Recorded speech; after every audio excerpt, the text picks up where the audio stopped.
And we're back, YouTube. Thanks for tuning in. As always, I appreciate that. Today, let's review a game that I've overlooked, but I'm so glad I now know it, and I want to share it with you. It's called Cryptmaster. Good. I'm calling to you from beyond the veil that separates the living and the dead. It's a dungeon crawler with a twist. You play a party of 4 undead adventurers who are resurrected by a Cryptmaster to do his bidding, and that means escaping the crypt and a bunch of dungeons that, you need to find your way through. You do this by collecting letters to form words or even guess words. And words are very important in the gameplay. But before we get to that, first, this game has a very distinct art style. The black and white, sketchy, hand-drawn art is very nice. It sort of fits the undead, colorless atmosphere that the game is going for. Also, the dialogue in this game is fantastic. It's well written and full of humor. And you know, humor is a very rare ingredient in games nowadays. Also, the voice work of the Cryptmaster is done by the developer. I think he did also the other voices of some of the characters, and it's just great. I mean, it has enough creepiness, but it also mixes things up with snarky comments aimed at the player and with lots of humor. Again, I think this is really very special. Now, how does this play? Well, you go through a variety of dungeons, as I said, one step at a time, as you would in those classic dungeon crawling games like Eye of the Beholder and the more recent Legend of Grimrock games. The exploration, the combat, unlocking of abilities is all word-driven. Now, how does this work? Well, for instance, you come across a chest, and after typing in chest, you need to guess what's in it. And the Cryptmaster will give you certain clues on what's inside.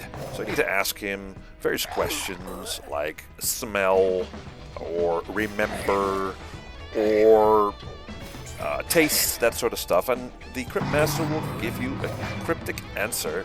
So you need to guess what's inside the chest. That sort of stuff. It's really clever. When you guess the word right, you get a whole bunch of letters, and these letters fill in words that unlock special abilities for the different characters. There are 4 different characters, from a warrior to a thief and a bard and a wizard type.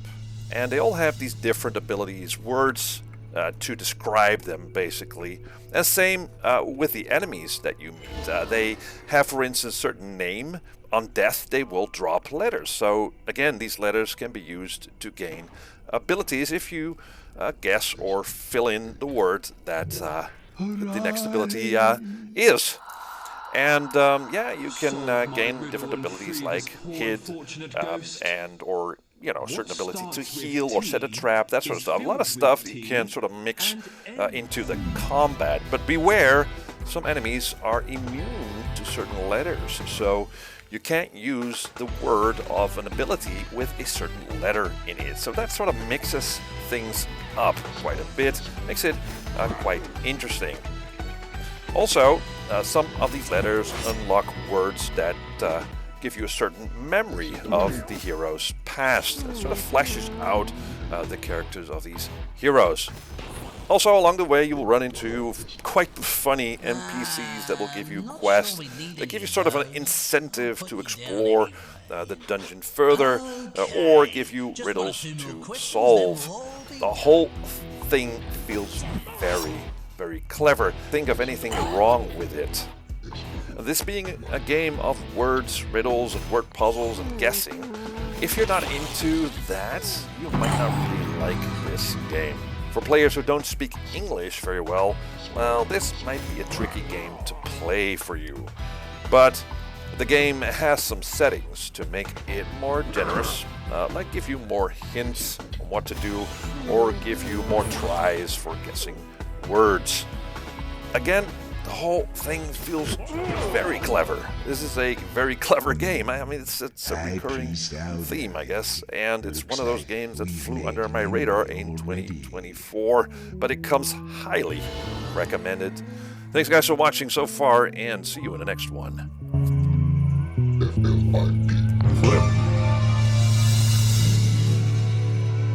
Calmly now, Joro.